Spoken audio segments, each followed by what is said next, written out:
I'm Rena Striegel. Welcome to Ag Inspo, the podcast that focuses on innovation and creativity in agriculture. In my travels across the U.S., my mind is blown by the farmers, ranchers, and business owners who are contributing to the richness of the agricultural landscape. My hope is that by sharing their stories, you will be inspired to have the courage to break through and bring an idea you have to life. Hi, everybody. Welcome to another exciting episode of Ag Inspo. Today, I am very proud and privileged to be talking to Shane New, who is a partner with Understanding Ag. And for those of you who may not be familiar with Understanding Ag, I hope you'll definitely check out their website. It is an organization that is focused on educating producers about the power of regenerative ag practices. So without further ado, let's bring on Shane. Hey, Shane, it's great to talk to you this morning. I have been looking forward to this conversation ever since we talked a couple of weeks ago. So before we get into the conversation, why don't you take a couple of minutes to just introduce yourself to our listeners? Well, thank you, Rena. First thing, good morning. Yeah, I'm Shane New. I'm a farmer stockman located in Holton, Kansas. We're in the very northeastern part of the state. I am one of the partners in Understanding Ag. And basically, Understanding Ag is an educational organization. We work with farmers and ranchers, helping them implement regenerative agricultural practices. And basically, it's focused on building back soil health, helping water quality, carbon sequestration, building more nutrient-dense proteins. A really big thing is trying to build, economic resilience back in the farmers' bottom lines. So that's kind of what we do. I kind of get to go travel around the country. We do a host of meetings around the country. We do a lot of consulting with producers throughout North America and, in fact, worldwide, helping them implement, regenerative agricultural practices. And, it's kind of an interesting deal. I mean, my passion is production agriculture, like yourself, and I'm sure many others.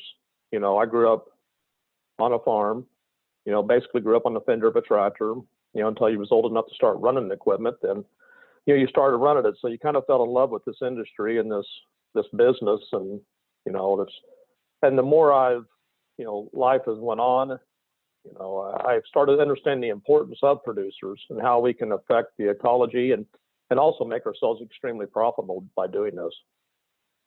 Yeah, that's really awesome. How long have you been working with Understanding Ag? And in fact, maybe even just talk about how long Understanding Ag has been in existence. Well, Understanding Ag really kind of came from what was called the Soil Health Academy.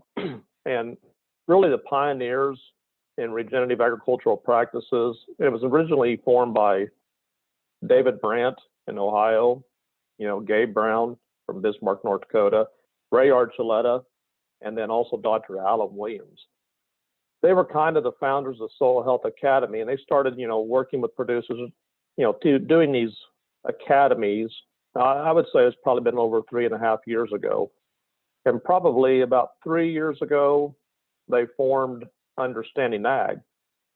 And at that time, they asked me if I'd like to be a consultant, to help, go out on boots on the ground on farmers' operations or ranchers and work with them, help guide them. And then, I'm not sure exactly when, it's been a couple of years ago, but then I was asked to become a partner. So, it's kind of one of those deals I tell people, sometimes dreams do come true. And I guess, I couldn't be more humbled of being thought of the knowledge level or the experience that my partners are. I mean, these guys, I get to work with the best of the best. And we also, as an organization, have the best of the best of consultants, they're out here, out in the landscape, guiding, producers how to do the implementation of the principles, what we're observing, how do we see the ecosystem processes functioning and the importance of it. And I think that's something, maybe in production agriculture we have really kind of lost, is that observation skills and what it's telling us, and how we have such a critical, important part of remedying a lot of these issues that we face today, societal wise. Mm-hmm. So what has been, So go ahead. Oh, I'm sorry, go ahead. No, I apologize. Go ahead. Sorry. Well, I just was going to ask you, as you yourself have implemented, regenerative agriculture in your own operation, what has made you the most excited as you talk to other producers who are, exploring whether or not they want to engage in changing the way they're currently farming? What have been some of the biggest wins, and what have been some of the biggest resistance that you've met from other producers? Well, I mean, I can, first thing is everyone within our organization, consultants and partners, are farmers and ranchers. So we have done this. We have lived this for many years, and in fact, decades for a couple of people. Is the first thing is, when I started doing this, I was only looking at it as just economics only. How do I reduce nutrients? I mean, I kind of got it, the immobilization, mineralization processes, decomposition, cycling those nutrients back. But, and really early on, I mean, I've been doing this for quite a few years, it was more probably focused on erosion control. But, things kind of start progressing as I kept self-educating myself and observing other operations that were ahead of the game on some of this. I started seeing their systems were completely different. And what I mean by different is you could see these energy flows. I mean, when I'd walk out into some of these individuals' pastures or farm ground, I mean, it felt like a sponge. I mean, you could physically feel that as you walked. It was just like, as I described, a sponge. Mm-hmm. And then, you've seen just this smorgasbord of diversity of insect species. And, the disposition of the livestock was very, very calm. And, the abundance and the diversity of forages you've seen. And I mean, those are things, I wasn't, seeing per se on my operation at that time, but it's things I knew I could do. And all I had to do was a little bit of changement in management. And, so my progression, probably some of the most exciting things I'm seeing, as we're starting to see this diversity of insect species, wildlife. We know we can go out here and test. I can see how much more water I'm infiltrating because I can go do an infiltration ring on my farm and go walk across the road and do that same infiltration ring on my neighbors and see how much more water, how much more of an effective rainfall event that I'm capturing. And I mean, let's face it, water's pretty important, not only for the microbiology in the soil, we need it to grow plants. I mean, that's what we're in the business to do. Mm-hmm. So holding that water, really got me thinking. I thought, my gosh, if I can increase the water filtration by,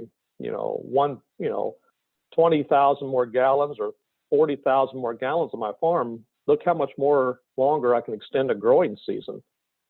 So, you start focusing and seeing some of this and implementation, and you start watching it slowly turn. We do a lot of grass finished product, beef, and, we started noticing things in our pasture land, as we started implementing adaptive grazing techniques, moving cattle daily. And, some of the challenges that started it off, and now we've made things pretty simplistic where it's really relatively easy to do management every day. We started noticing this diversity of different plants. In our part of the world, there was a lot of introduction of brome, smooth brome grass, fescue, and they're not bad forages, but they're probably not really all I want. I want more diversity. But we started noticing a lot of our warm season grasses coming back, like eastern gamma grass, big blue stem, little blue stem, Indian grass, Cytoscama. In the last couple of years, we started noticing wildflowers coming back, black-eyed Susans, butterfly milkweed, purple prairie clover, but I didn't spend any money to do this. Mm-hmm. I mean, it's coming from management. What we're discovering is as we start building armor, utilizing the principles of soil health, build armor on the soil, I mean, think of the armor as skin, just like skin for our bodies. So we build that armor. So now when we do receive rain, we slow that momentum of the water down a little bit. We start infiltrating that water, but we got to understand that water's not only important for the plant, it's important for the microbiology. And what I'm referring more to is the bacteria and fungi. The bacteria and fungi are what help build, especially the fungal component, build soil aggregates. So I always tell producers, think of our soil should function like a jar full of marbles. So when you dump water down inside of a jar full of marbles, it encompasses all the marbles, but it runs all the way to the bottom. It's not running off the top, but it infiltrates down. And that's what we're trying to do, is help the microbiology build soil aggregates. So we infiltrate that water, but through that infiltration process and aggregation, that latent seed bank, those seeds, like that eastern gamma grass we're seeing, the butterfly milkweed we're seeing, that seed bank's down there in our soil. And now through the aggregation, the germination is allowed to occur, and those plants are now emerging. So that's adding more diversity in my system. Right. And this just goes down, as we continually keep learning and the importance of that. And as I stated, we're in the grass finishing business. So now our animals have a lot more complexity, diversity of plants to forage on. And how does that relate to, their health? And not only how does it relate to their health, but how does it relate to human health? How does it relate to my consumers? This is a beautiful thing, and we're just starting to touch the tip of the iceberg with this. And it's pretty fascinating, to be quite honest with you.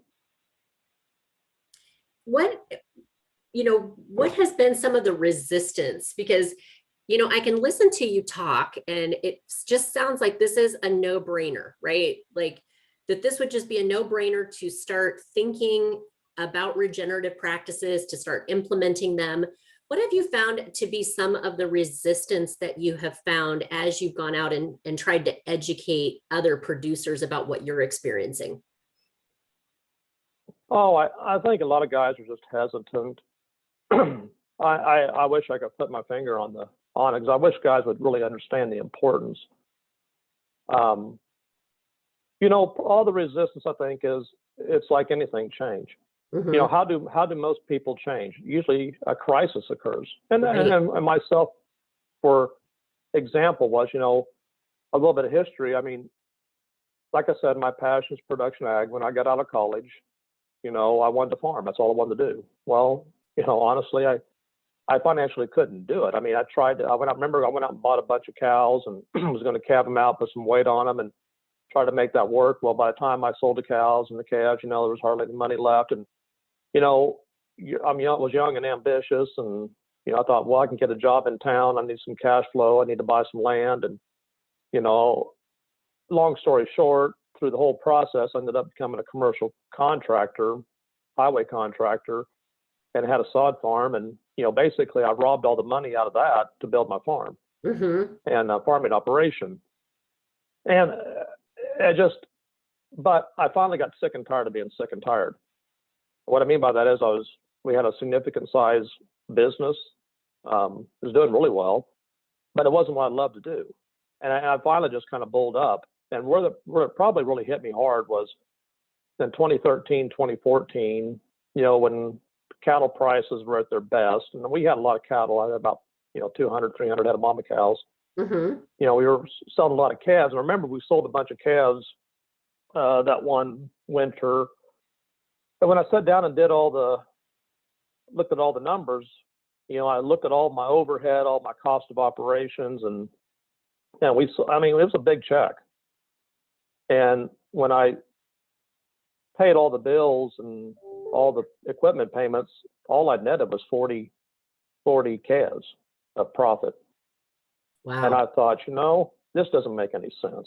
I mean, I wouldn't run my sod farm. I wouldn't run my construction business this way. Why am I doing this to my farm?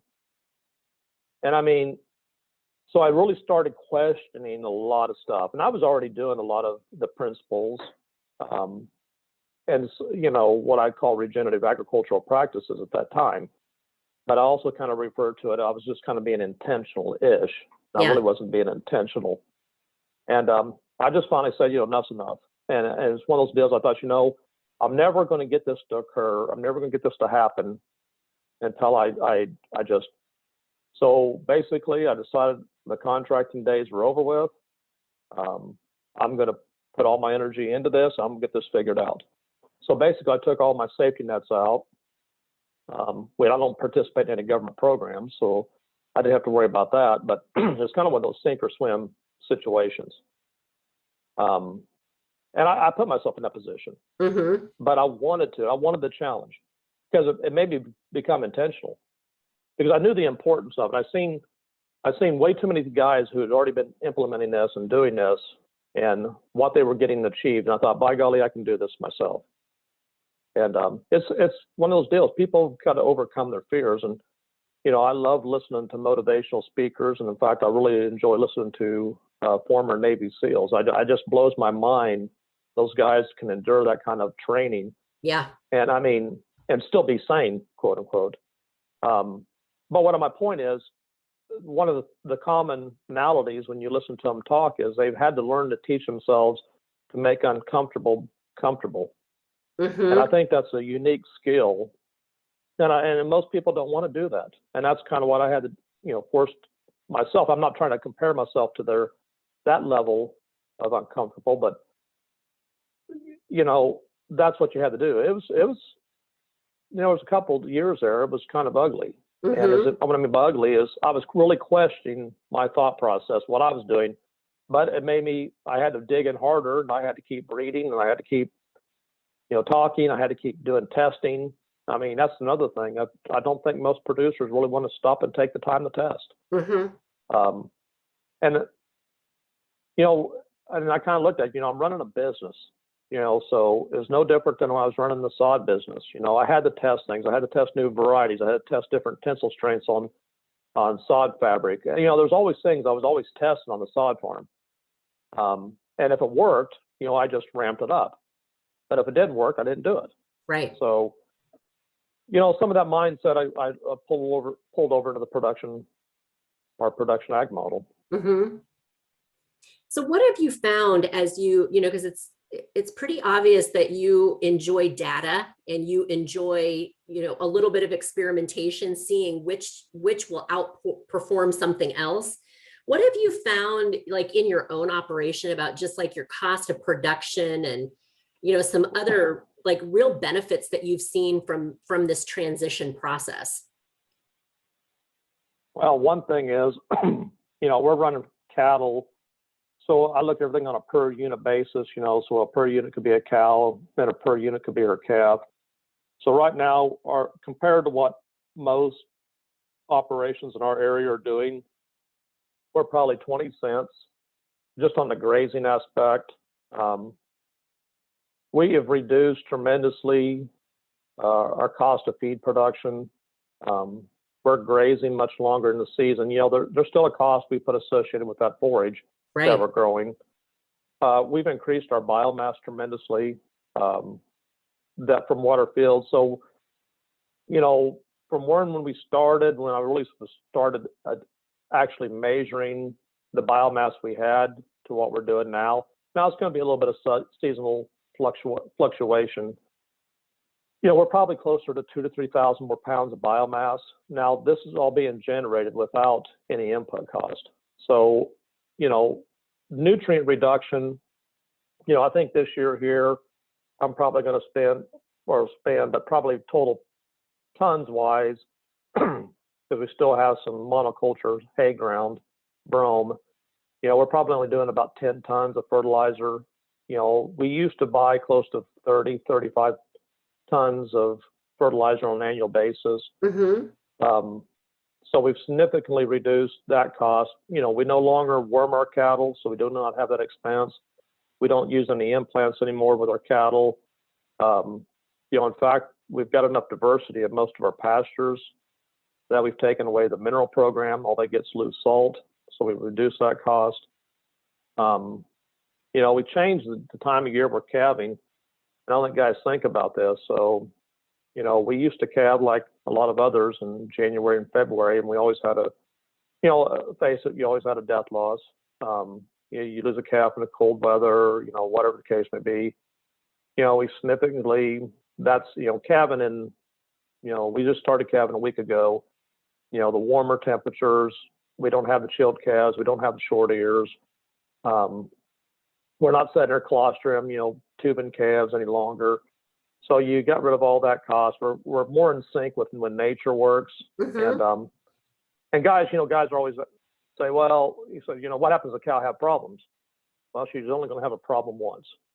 And that's kind of sounds cold-hearted, but really when we went to moving these cattle and you start understanding, you go look at the research and talk to some experts on it, you really reduce your calving problems when you keep these cows exercising, moving them every day. They're forced to go stand up, go graze. They're not laying around on a lot, 16 hours a day and just getting up a little bit. So, and like anything else, you still run into challenges with it. There's days some challenges come at you, but I don't ever look at anything as a failure. I look at it as a learning experience, and learn from it, adjust, and accordingly. But we've got rid of most of our calving issues. It's awesome. And the other thing we've been focused on, as we've transitioned, down this path, we've been focused on epigenetics.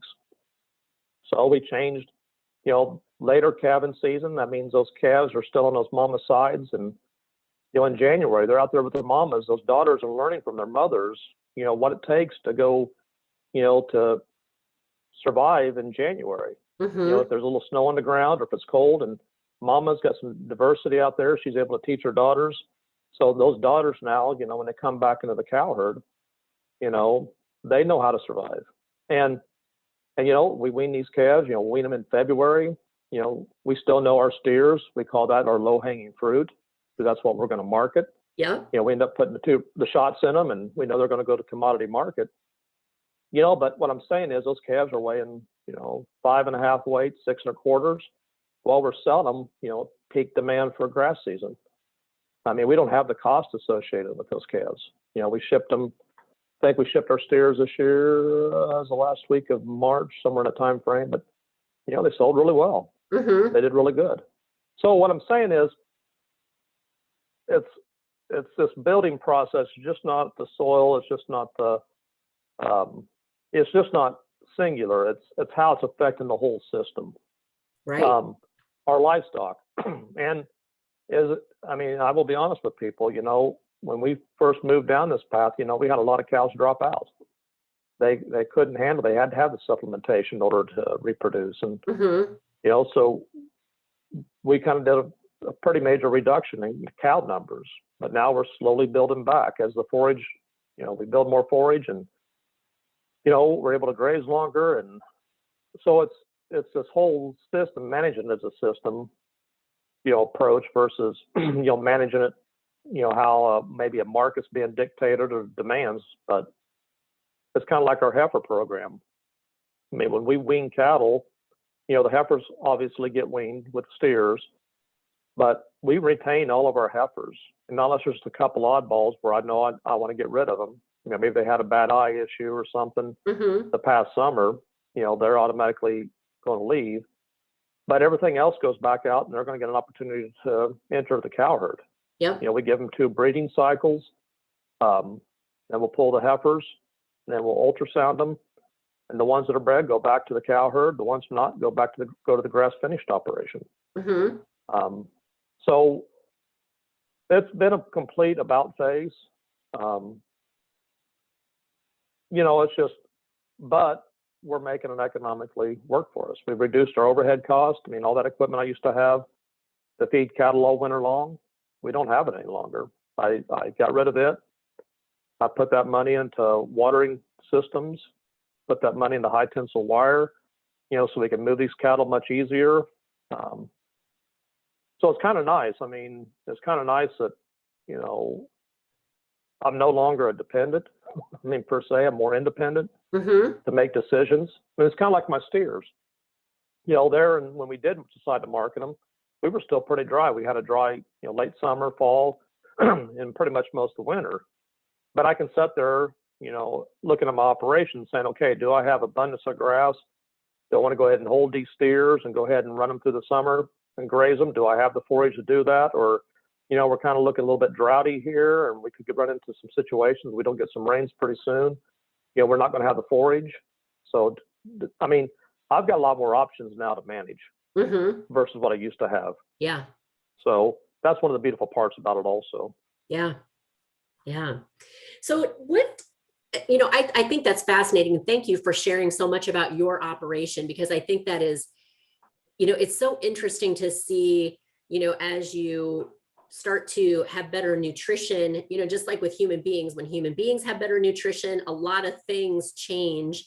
And it's so interesting to hear you talk about the changes that you've seen in your cattle herd as the years have gone by, and as they've become adapted to what I'm going to call the whole foods diet for cattle, right? Like they're eating whole foods, low supplementation, and you're seeing sort of this return of their natural cycles that is making them not only easier to manage, but they're healthier for their whole life, which I think is super fascinating. It is, so I was down in the Chihuahuan Desert on Alejandro Carrilla's, the Las Damas Ranch. And Alejandro, if anybody, I wish people would go. He's got several YouTube videos, but this man basically took a ranch in the Chihuahuan Desert and turned it back into a grass savanna. And it's one of those deals, it's hard to believe until you see it. But I remember being on Alejandro's ranch, and we're in a paddock. There were 700 head of mama cows, and they had calves on their sides too. And there was 8 of us walking through this group, doing observations and talking. And it just blew my mind. Those cows, they kind of picked their heads up and they stepped away 2 or 3 steps and went back to foraging. And Jesus, one of the ranchers next to me, I just told him, I said, I can't believe the disposition on these cows. And he goes, you can tell a cow's disposition on how well nutritionally balanced she is. So the better nutritionally balanced she is, the better her disposition will be. And, that just kind of hit me really profoundly. Yeah. And I thought, how does that translate into society? And, Dr. Fred Provenza's got a great book, and I encourage anybody, hopefully listen to this podcast to listen to Dr. Fred Provenza and read his book, Nourishment. And he goes into this whole deal about phytocompounds and nutritional behavior and epigenetics and animals. And this is fascinating. It's called cellular memory, organ memory. And what Dr. Provenza did was he took some sheep and he made them phosphorus deficient. And then he took straw, one was apple flavor, I think, and the other one was maple flavor. But he put the phosphorus in the apple flavor. And the sheep were able to distinguish the apple flavor had the phosphorus to meet their nutritional deficiency. But then he kept that same set of genetics for the next 7 years. I think it was 7 years. And he re-replicated the experiment, except for this time, he put the phosphorus in the maple flavored straw. And then he exposed the sheep back to the straw. Well, through their organ memory, cellular memory, they knew they were deficient in phosphorus, but they instinctively went to the apple flavor, but the apple flavor didn't have the phosphorus in it. So this just went back to verify what he was talking about was we have this memory that's built into us. And what I'm trying to communicate here is I think there's a lot of us, it's from multi-generations. It could be, we think it may be up to 17 generations prior to us. Wow. But let's say your great maternal grandmother was deficient in magnesium, but she was able to find something, source something that met that magnesium deficiency and achieve satiety. And maybe you have that same deficiency in your own body, so you're craving something. So I know some cancer doctors now are encouraging some of their patients to do fasting. So I've talked to a couple of people who are going through chemo treatments and stuff, and they have done the fasting. And I always ask them, I said, well, when you come off your fast, what did you crave? And most of them kind of look a little bit surprised. They're like, and I remember one individual saying, well, it was leafy greens. And she goes, I hate leafy greens. So it was our body, we got to remember too, our body's made up of a lot of biology, bacteria. Right. And that bacteria is communicating, and we're starting to figure out with our brain of what we need to meet our satiety. And I think, unfortunately, our bodies are always constantly trying to, nutritionally satisfy ourselves. And we are, kind of misled, with foods and stuff, that it's actually meeting that satiety. Mm-hmm. And we just don't have the nutrient density in our foods like we used to. And there's a lot of research showing that. But that's the beautiful thing about what we can do. It goes back to the soil. It goes back to the microbiology. It goes back to building this nutrient density back within, our foods. So we can meet not only our animal satiety, nutritional needs, but also as humans. I mean, think about that. Think about the importance now. You just went from a farmer, to, quote unquote, feeding the world. But, are we really feeding the world? As in, if we're not providing the nutrient density, I mean, we're feeding a lot of calories. Mm-hmm. But if there's no nutrition in those calories, what good are we doing?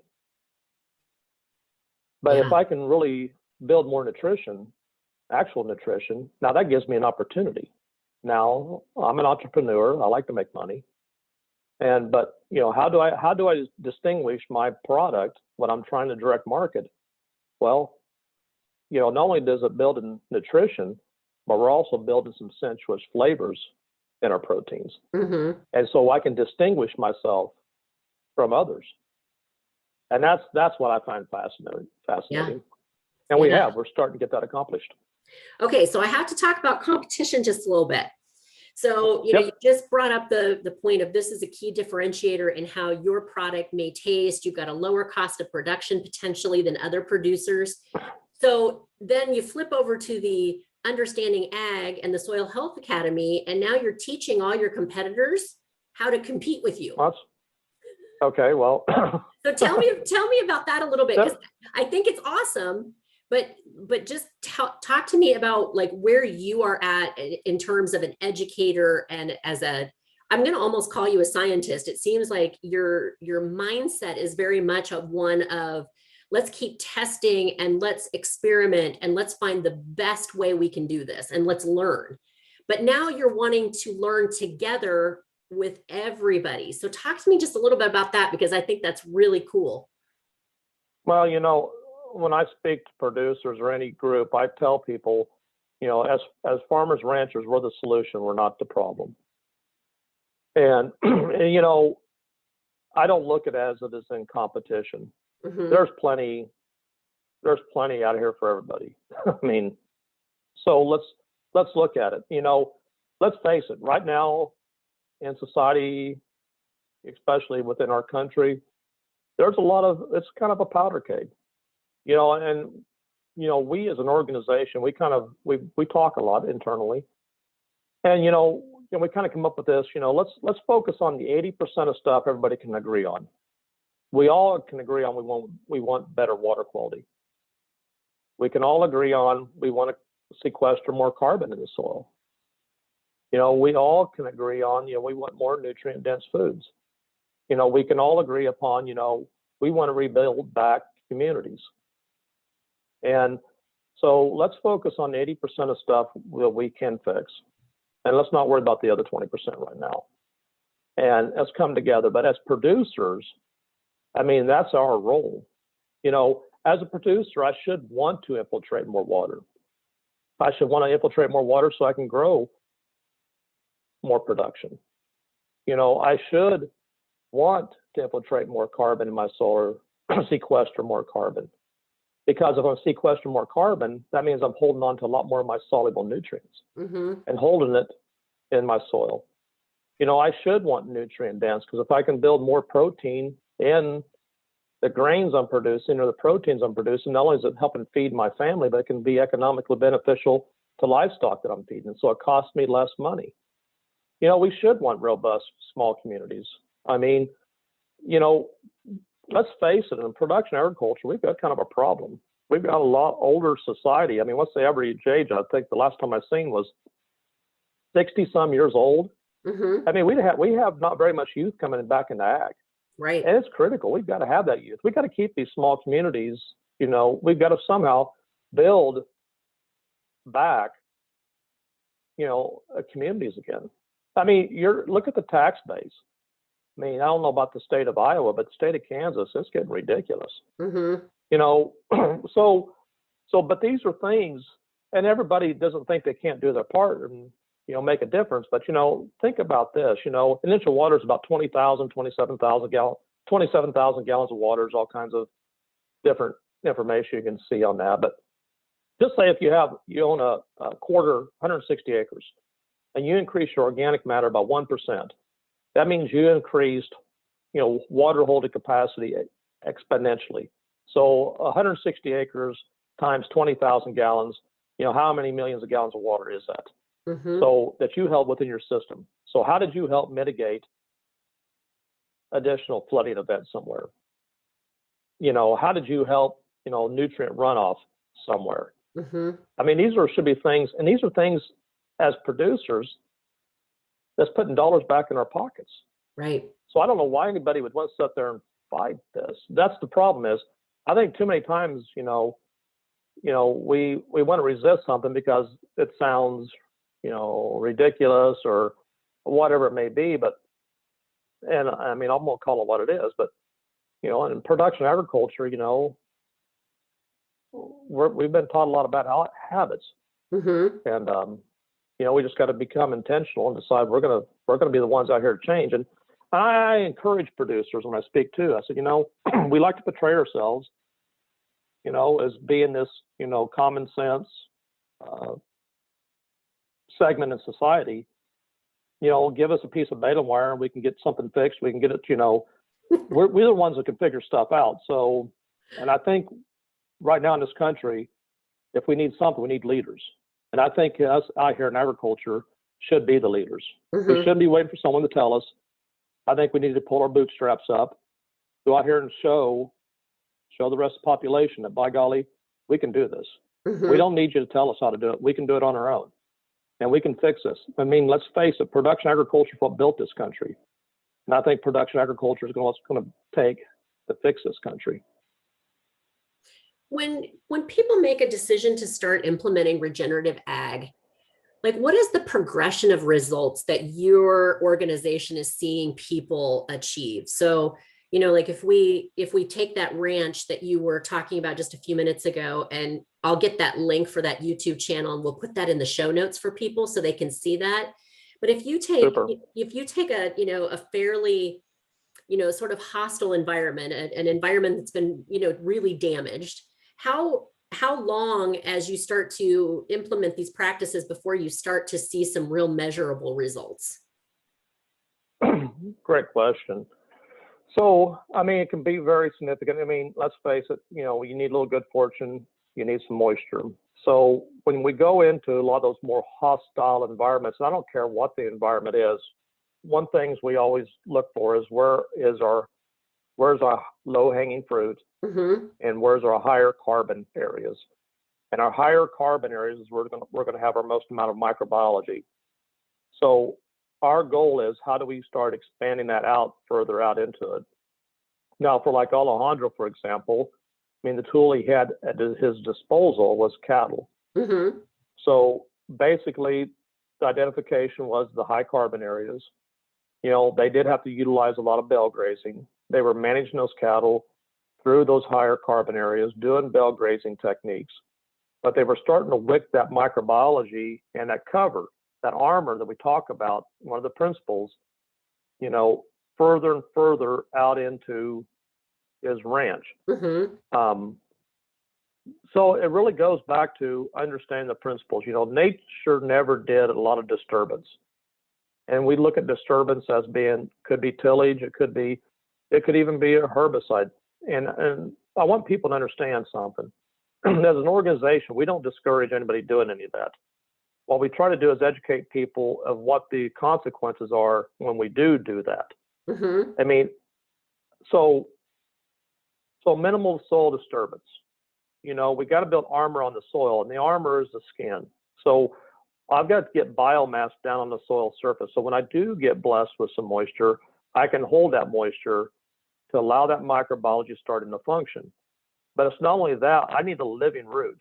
Because remember, it takes that living root capturing sunlight and turning that sunlight into carbohydrates.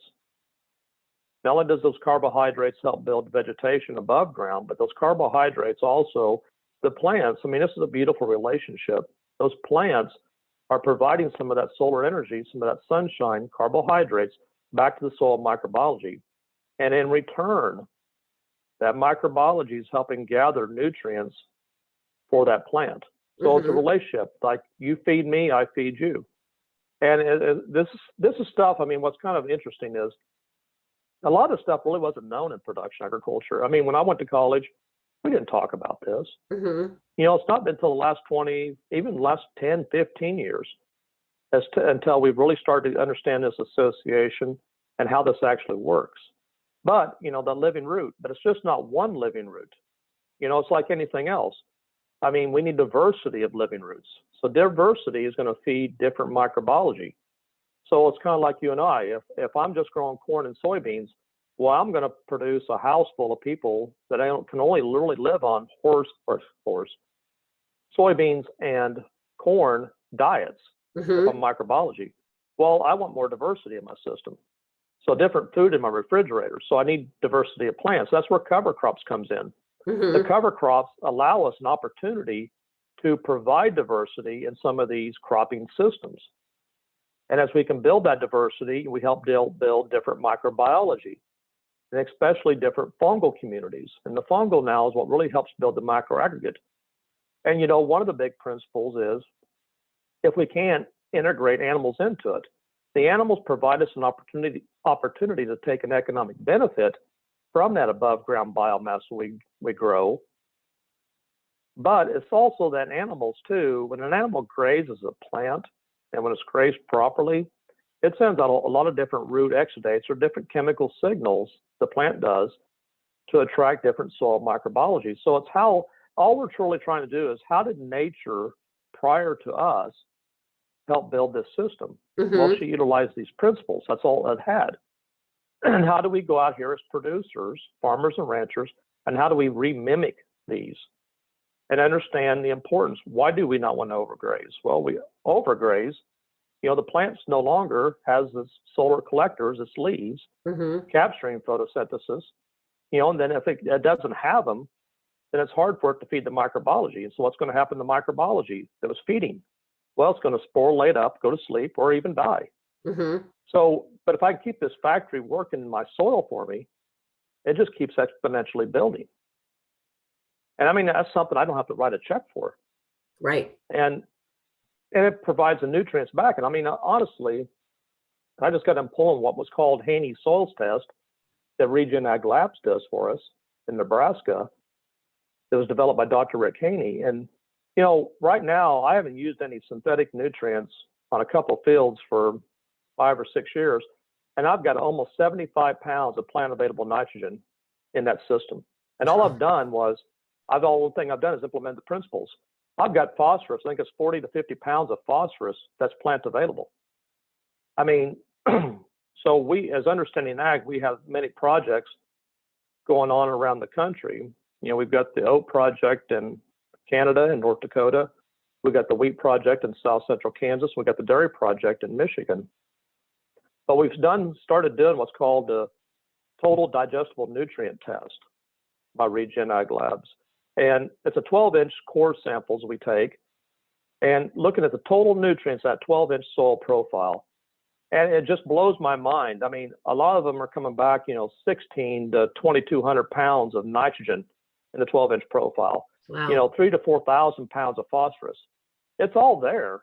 We just got to build the biology back in order to cycle it. Take it out of the organic form, cycle it back into the inorganic form, making the plant available. So, I mean, it's just going back to getting an understanding, deciding to become intentional, applying the principles, and being intentional about it.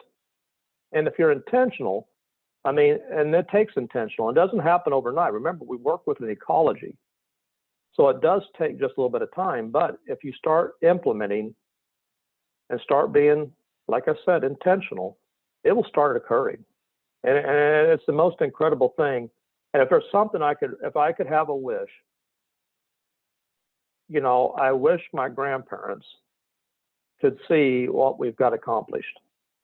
Because we spent hundreds and hundreds and hundreds of hours when I was growing up, you know, trying to put a square peg into a round hole for no reason whatsoever. Yeah. Yeah, that's just amazing. You know, I think that this conversation has just been amazing, Shane, on many levels. You know, just to listen to you talk about the successes, to listen to you talk about, you know, what we are starting to understand about the way that we produce food and the way we take care of resources. I think this is amazing. If people wanted to connect with Understanding Ag or attend a Soil Health Academy, how do they go about that? Yeah. Well, you can go to Understanding Ag LLC, and that's our homepage. And we've got numerous webinars that are free. People can go back and listen to some of these world leading experts, scientists, technicians, producers. You can go to the Soil Health Academy, and on both websites there should be the where we host academies throughout the United States. We do one usually once a month, kind of throughout. I mean, like the month of May, we're going to be down in Alabama. I think in June, we're going to be up in northeastern Iowa doing an academy. But so we're kind of scattered throughout the country doing these once a month. So if you look at those pages, usually there's registration of where the meeting's going to be. And we encourage producers, I mean, to come. I know it's an obligation.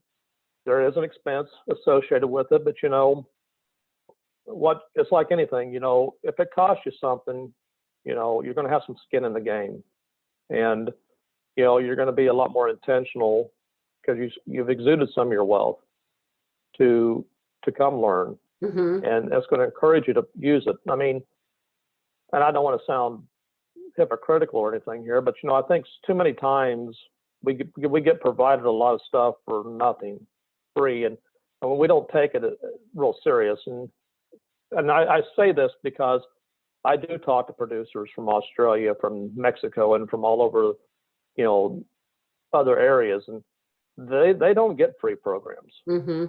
They don't get subsidies. And these guys, some of these guys I'm talking to and get to see their operations, it's incredible. Yeah. I mean, because they really had to buckle down. They had to become learners, and they had to become intentional, and it's truly amazing what they're getting accomplished. But we've got case studies. If you go to Understanding Ag, we got case studies on several producers who are getting this accomplished. And, you know, so this isn't, you know, pie in the sky. This isn't abracadabra.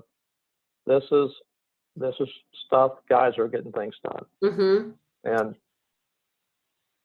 yeah, we will make so it's beautiful. Thank you. Yeah.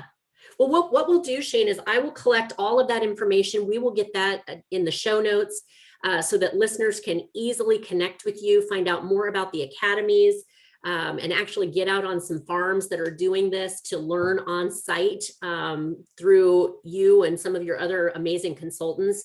And I just really want to thank you so much for the conversation today. This has been awesome. I'm super excited just to see what will happen in the next few years as we continue to learn more and have more results and get more people involved in this conversation. So thank you so very much. Well, thank you very much for inviting me and giving me the opportunity to speak. So you have a wonderful day, and I look forward to getting to meet you in person one of these days. Yeah, me too. Thank you so much. Take care. This is Rena Striegel, and you have been listening to Ag Inspo, the podcast. Please visit my website at tomorrowiscoming.com and find me on Instagram, Facebook, and Twitter. If you haven't yet, please go to iTunes and subscribe, rate, and review this podcast. Join me next week for another inspirational episode. where you will hear from another amazing entrepreneur who has had the courage to break through and bring an idea to life.